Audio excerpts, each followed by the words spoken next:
ಎಲ್ಲರಿಗೂ ನಮಸ್ಕಾರ ರೀ ಫ್ರೆಂಡ್ಸ. ಇವತ್ತು ಮಸಾಲ ಮಜ್ಜಿಗೆ ಹೆಂಗೆ ಮಾಡೋದಂತ ನೋಡೋಣ ಬರ್ರಿ. ಮೊದಲಿಗೆ ಒಂದು ಬಾಂಡಿದಾಗ ಒಂದು ಗ್ಲಾಸ್ ಅಷ್ಟು ಮೊಸರು ಹಾಕೋಬೇಕ್ರಿ. ಅದಕ್ಕೆ ಆಮೇಲೆ ಒಂದು 3-4 ಗ್ಲಾಸ್ ಅಷ್ಟು ನೀರು ಮಿಕ್ಸ್ ಮಾಡ್ಕೋಬೇಕ್ರಿ.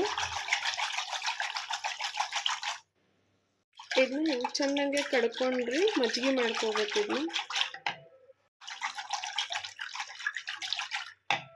ರುಚಿಗೆ ಎಷ್ಟು ಬೇಕಲ್ರಿ ಅಷ್ಟು ಉಪ್ಪು ಹಾಕೋಬೇಕಾ. ಒಂದು ಸ್ವಲ್ಪ ಸಕ್ಕರೆ ಹಾಕೋಬೇಕ್ರಿ. ಸ್ವಲ್ಪ ಜೀರಿಗೆ ಪೌಡ್ರ್ ಹಾಕೋಬೇಕ್ರಿ. ಆಮೇಲೆ ಸ್ವಲ್ಪ ಬೆಳ್ಳುಳ್ಳಿ ಹಾಕೋಬೇಕ್ರಿ. ಒಂದು ಮೆಣಸಿನ್ಕಾಯಿ, ಸ್ವಲ್ಪ ಕೊತ್ತಂಬರಿ ಹಾಕೋಬೇಕ್ರಿ. ಸಣ್ಣಾಗಿ ಕುಟ್ಕೋಬೇಕು.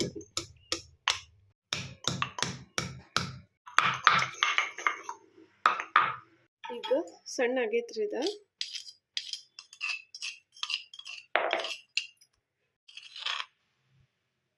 ಮಿಕ್ಸ್ ಮಾಡ್ಕೊಂಡು ಬಿಡೋದು. ಇದು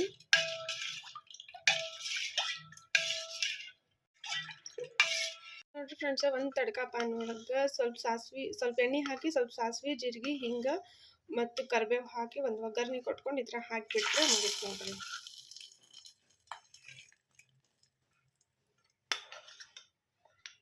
ನಮ್ಮ ಮಸಾಲ ಮಜ್ಜಿಗೆ ರೆಡಿ ಆಗೈತ್ರಿ.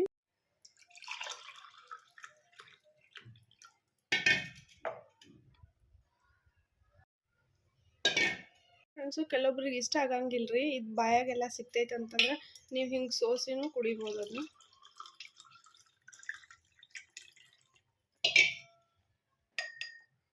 ನೋಡ್ರಿ ಫ್ರೆಂಡ್ಸ್, ನಮ್ಮ ಮಸಾಲ ಮಜ್ಜಿಗೆ ರೆಡಿ ಆಗೈತ್ರಿ. ಇಷ್ಟ ಆದ್ರೆ ನೀವು ಮಾಡ್ರಿ ಫ್ರೆಂಡ್ಸ್. ಹಂಗೆ ಒಂದು ಲೈಕ್, ಶೇರ್, ಕಮೆಂಟ್ ಮಾಡ್ರಿ.